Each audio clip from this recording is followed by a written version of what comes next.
An adult creates the secret organization he dreamed of as a child. The expert on innocent childhood dreams. Having received Kaburagi-san's consent, I immediately headed towards her mansion in the Meiji-dora district of the Bunkyo ward in Tokyo, carrying my bag which had the experimental notes I kept on my psychokinesis and a plastic water bottle in it. I used my motorcycle, although I could have gone BAM and arrived there in less than a minute using my psychokinesis. I choose not to. I would have stood out too much. I can create a black barrier around my body to block out the light and hide my true identity and becoming unidentifiable. But naturally, it will stand out too much because being all black will make me look like one of those shitty villains from that one detective manga. People will waste no time filling a report if a suspicious person like that moves around at high speed via psychokinesis in broad daylight. So I rep the engine of my favorite supercube and while obeying the speed limit, drive through the town without incident. I just remembered I need to boil rice and miso on the way home. This way of moving wears me out. Kaburagi-san said that people who have superpowers shouldn't use them to move in the streets, even if people can see their appearance. She predicts that even though there's an array of skyscrapers full in Tokyo, by stylishly jumping off the roof of a building, you become fairly conspicuous, especially in the daytime, and are completely visible to someone just looking out the window. It seems to be a serious matter. Since I don't have connections with the press, government, or police, I can be careless. Otherwise, I will drive an intense and excessively gimmicky supercar, or fly in a vertical takeoff plane that's in the form of a squid. Let's think about gradually adding such things. It took me 30 minutes to arrive at Kaburagi-san's house by motorcycle. I have never come here in person, but I know every nook and cranny. When I pressed the intercom button, the reply was in the maid's voice. Yes, this is the Kaburagi residence. May I ask who is calling? I contacted Kaburagi-san a little while ago. My name is Sago. I considered whether or not to say I had superpowers, but I restrained myself. I'll persist in the idea of revealing my true identity only to Kaburagi-san. It will have to be kept secret from the maid. After a pause, the maid answered. Sago-sama, is it? I have been told about you by Oyo-sama. Please come in. She really said Oyo-sama. Am I really still in modern Japan? I was alone, and the tension was rising when the cast iron gate in front of me automatically opened. This gate must be equipped with a high-tech electric opening closing device. I don't dislike styles that cost money like this. I entered the front garden. There's beautiful seasonal flowers that are trimmed carefully that are delivered by a supplier once a week. And beat the lion-shaped knocker on the front entrance. The door opened immediately. Welcome to my home, Sago-san. I am the head of the Kaburagi family. Kaburagi Shiori, please come in. Saying so, Kaburagi-san pitched the skirt of her dress with both hands, lifted lightly and lowered her head. Her glossy black hair has gentle waves and floats down to her waist. Her form and gestures were like those of a stage actress, so flawless that she will by no means look out of place in an image of a medieval fantasy work. I'm already overwhelmed by that alone. It's like a straight into a movie. Thank you very much for existing, Sago Kinemitsu, and for having superpowers. I lost to Kaburagi-san's preempting strike, but in the lieu of a business card, I manipulated water in the plastic bottle in my bag and wrote the characters for Sago Kinemitsu within the air. Kaburagi-san made a oh my pose with her hand on her mouth and her eyes rounded. There's the surprise expression I wanted to see. Since this was the sole reason I broke the plastic water bottle, I discarded the water, compress and crush the garbage, and then toss it into my bag. Kaburagi-san silently led me to the parlor. I sit on the sofa while the maid carries in a tea set. She briskly arranged it for a tea party, without making a sound bows and thin lips. The tea is high quality. When you are served tea that's not a tea bag, you definitely know that it is higher quality than any tea you have drunk. As far as I can tell from the documents I studied when I broke into the Kaburagi family safe using my psychokinesis, Kaburagi-san's parents are both normal company employees. She isn't a descendant of a Western nobility or training with Europe or anything like that. Nevertheless, this behavior, this kind of hospitality, if you were to only cut this scene, you will no doubt believe that Kaburagi-san is an honorable young lady or of some sort of high-class social position. What the heck is her motivation? So then, Kaburagi-san started the conversation in a calm and clear voice. However, she appeared to be leaning forward and waiting impatiently for the main point. if I am to create a secret organization together with you, That means I also have superpowers? They are just sleeping inside me. Is that so?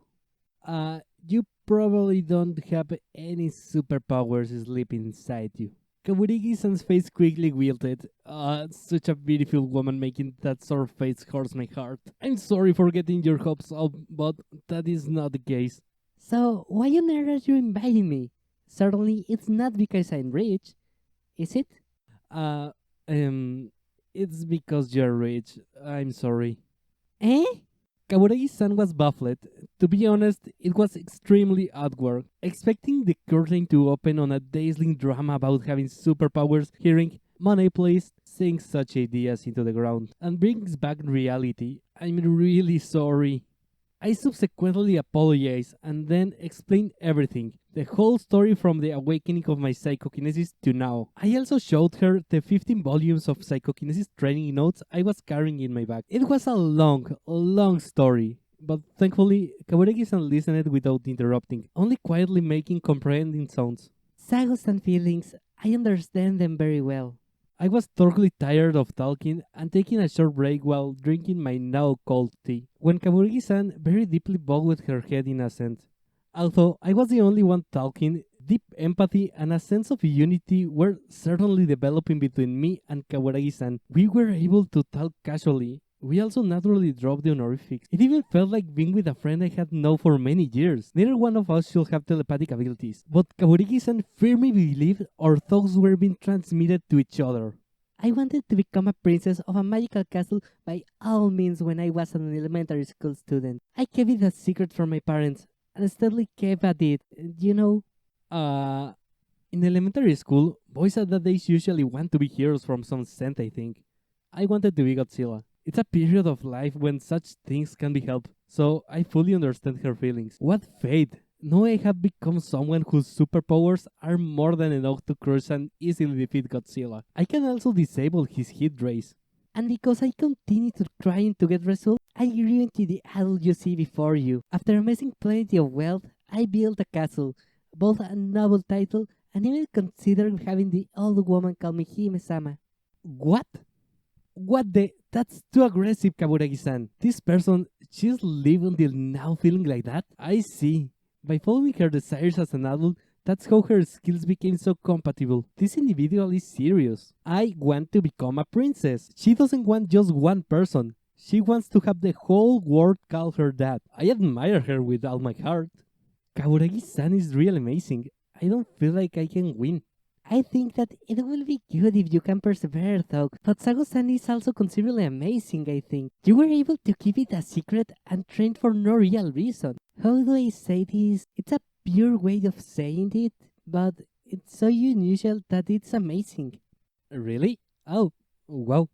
I was doing nothing but training my psychokinesis because it was simply enjoyable. But now I realize an ordinary person wouldn't be able to keep leveling up until they are suddenly able to destroy the world. No matter how much fun something may be, people will get bored and tired of it after a while. Even games that cause a lot of enthusiasm and cause you to lose track of time while playing. So you get scolded by your parents and are eventually confiscated. For it can, after several years, no longer hold your interest and become boring. I will not deny that I spent a long time refining my psychokinesis by making non-stop improvements to it. Besides, until now my psychokinesis hasn't been very useful, but maybe now I'll be able to find a practical use for it by perfecting it in collaboration with Kaburagi-san, who has a profound understanding of the extraordinary and high specs. Nonetheless, our conversation wasn't short. Although I visited around noon, I talked too much and the outside is already dark. I need to try to sort all my thoughts as well, so I should probably leave now. I told Kaburagi-san this, but then she asked curiously, Why can't you stay here? No, as one will expect, that's not okay, is it? I don't think it's a good idea for a beautiful woman like you, Kaburagi-san, to have a man you just met stay over for the night. What if there is an indiscretion? But Sago-san, during the time you were stalking me, you saw me naked, didn't you? It's too late now. That's right, I say that. The me of 10 minutes ago was a really stupid bastard who talked until he killed any remaining momentum. Compared to me who's going pale, Kaburigi-san unexpectedly didn't seem to be in poor spirits. It's okay. After all, you say that I'm beautiful, so I'm not bothered by it anymore. I may have torn you into pieces if you saw my beautiful face and said something like, "That extremely ugly woman." I'm scared. She's saying that without hesitation, but since she is smiling, she's probably only half serious. Besides, from the first time I saw Sago-san's psychokinesis, I couldn't stop my hair from throbbing the whole time. I want to talk some more. Saying so, Kaburagi-san holds the palm of her hand to her ample chest and smiles softly. How charming. Even if I know from my investigation that her bountiful chest is the result of plastic surgery, that pose still appeals to my male instincts, and her loveliness makes any attempts of dialogue useless. To have a side like that to you, Kaburagi-san. However, this display is somehow beyond clever, and I'm easily lured by Kaburagi-san into agreeing to stay the night. There's no way I can refuse an invitation from a person whose beauty, wits, and perfect tastes combine to form mental orichalcum. Kaburagi-san invited me to the dining room. The maid had prepared a meal in advance, so we ate dinner together. Afterwards, with a dance-like gait, she invited me into her study. I wondered what we were doing there. Then Kaburagi-san showed me the bookshelves that had her scientific tuning notes on them. It was a compilation of her tenacity. Sago-san, I said I wanted to be a princess, but until I was in junior high school, I wanted to be a magical girl. I still dream about it. Looks like it. I agree while looking at a row of shelves filled with thick notes labeled Magical Girl Studies. As I thought, this person isn't hesitant. Kaburagi-san pulled out a few notes and kept waving them. Of course, I piled up hypothesis upon hypothesis on how to possibly obtain magic or superpower. But since Sago-san is the genuine article, I think I can now figure out how to acquire superpowers. Here's the data for that. I collected it myself. I had halfway given up when I ended up with just an delusion. But the time has come, and it may no longer be just a delusion. I see.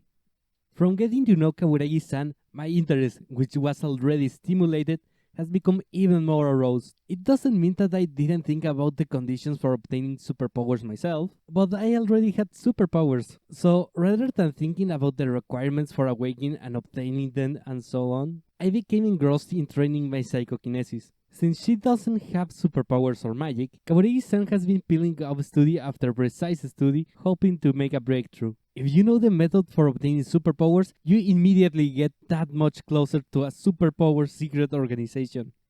I understand. Should I also help with searching for materials?